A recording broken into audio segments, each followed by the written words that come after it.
Chip Towers.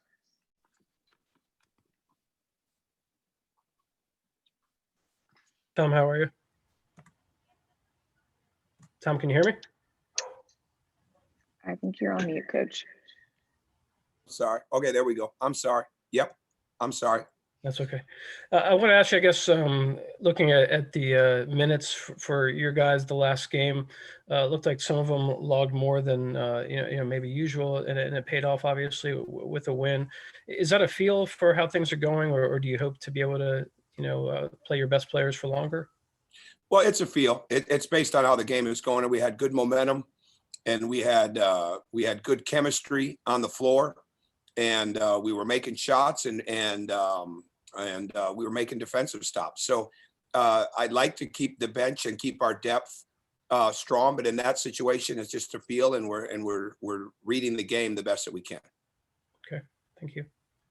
Yeah, Coach. Obviously, your shooting numbers were through the roof at Ole Miss, and that runs a little bit counter to what you've done all year. Though your shooting numbers have improved in SEC play.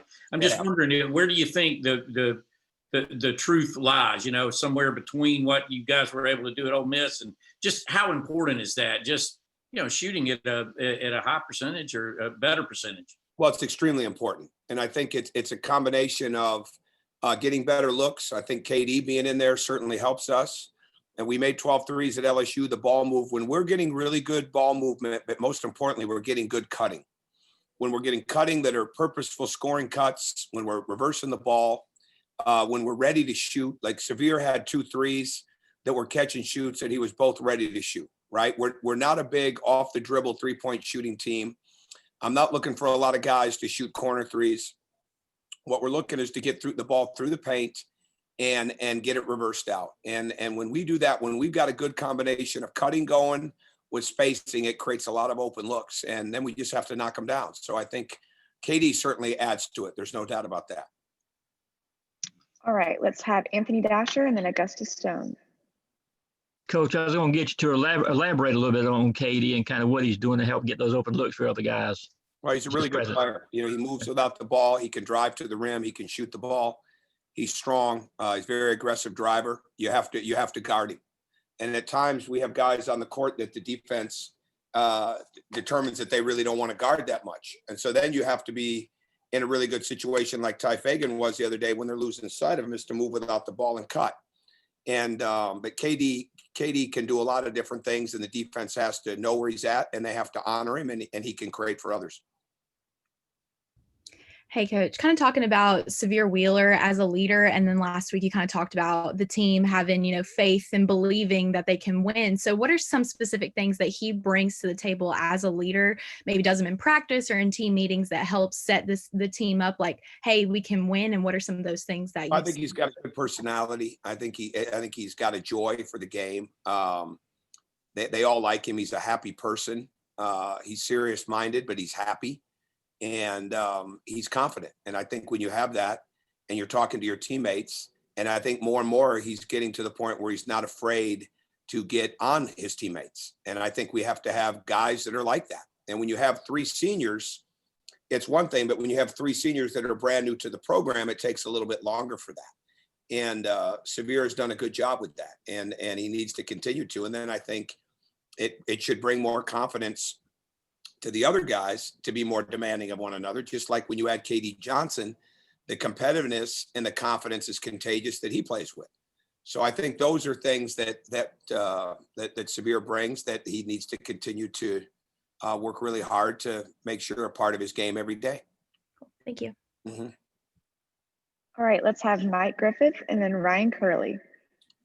Coach, can you talk about Kentucky? I know their overall record looks a bit deceptive. Their conference record's decent. Can you share some thoughts on the Wildcats? Well, they still have great length. I mean, they're picked to win our league, I believe, or right there with Tennessee. It's a Kentucky team that can score. I think the emergence of Allen has really helped them. He's 15-30 from 3 in the league. He's got half their threes. I think Davion Mintz is getting much more comfortable, as is Sarr. Being 5th-year guys inside of that program, or 4-year guys, whatever they are, right now, in the sense of being veterans on that team. certainly Askew, Boston, Jackson, all the litany of great freshmen that they have can make plays. And the bottom line is you got to keep them off the glass. You can't let them have freedom in transition. They run a lot of really good sets. I think what we'll see more and more is a lot more post up, especially with Keon Brooks being back. He's really bulked up and is playing a lot more inside for them. So they bring a lot of weaponry to the floor. I mean, with the way that they can score, the way they can get to the rim, the way they make free throws. But certainly it's a game in itself when that shot goes up off the board with the way that they rebound. And they've always been like that. And then I think defensively, you've got to really do everything you can do to keep the game moving and spread, because when they can sit back and use their length and protect one another, that's when they're at their best. And we have to make the game move, whether it's full court or certainly in the half court. We cannot just stand and settle. We've got to cut, move without the ball in a big way.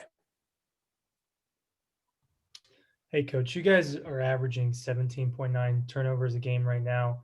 I know the team's really fast. Is that something you've kind of accepted as kind of a con of moving fast, or is this something you've been trying to clean up in practice? No, it has to get better. It's sloppy. There's times it's just sloppy. And so we may not be able to run all the time, right? Like, we need to win the game. So we may not be able to run all the time.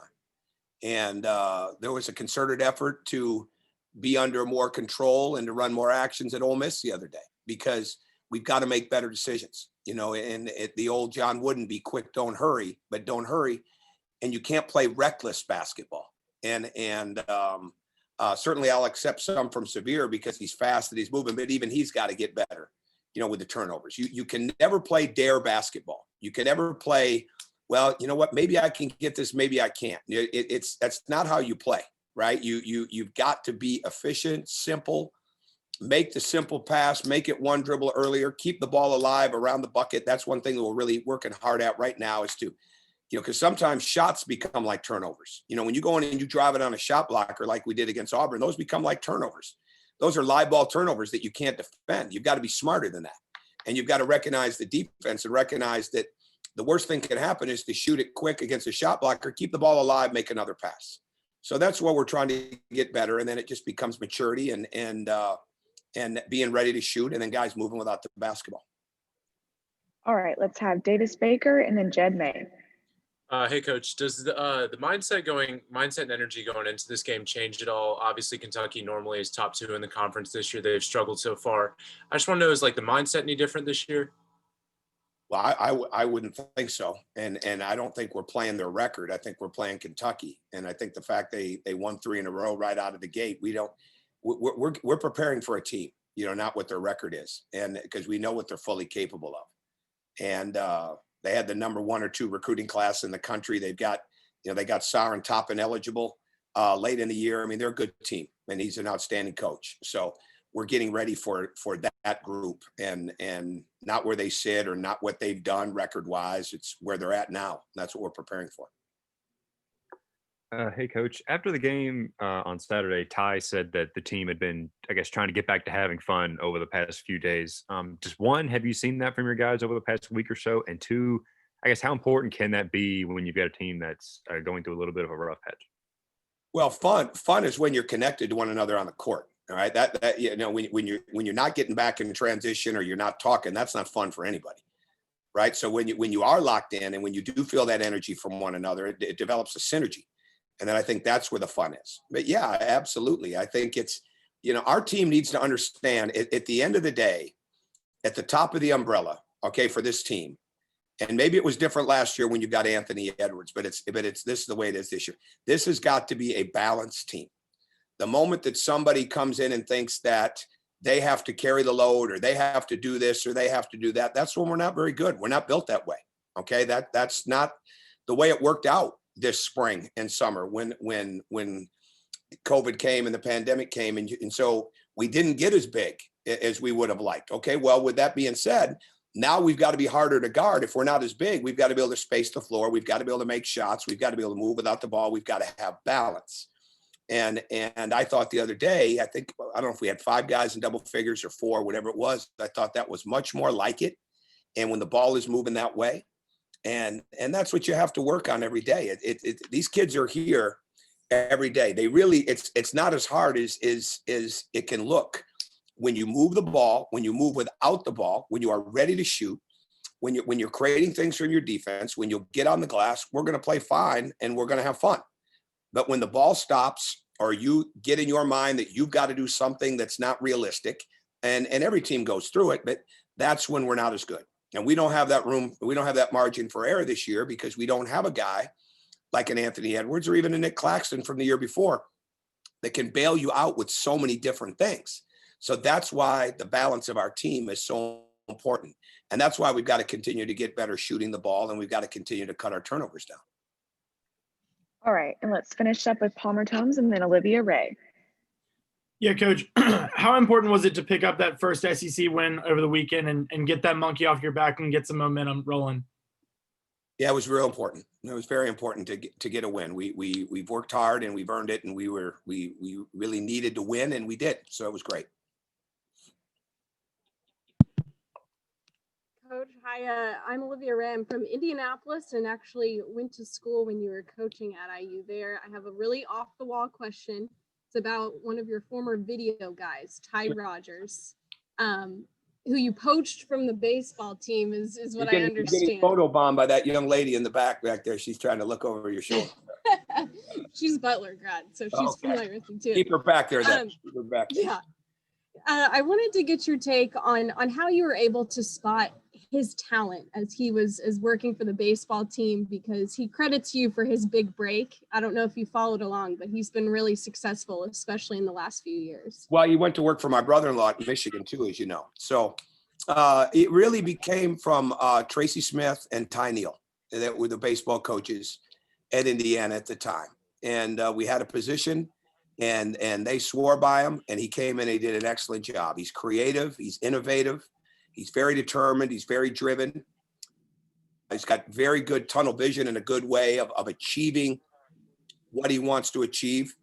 He's very, very focused on that. I say tunnel vision with respect, because he gets very, very locked in to what he wants to do, and he's a perfectionist.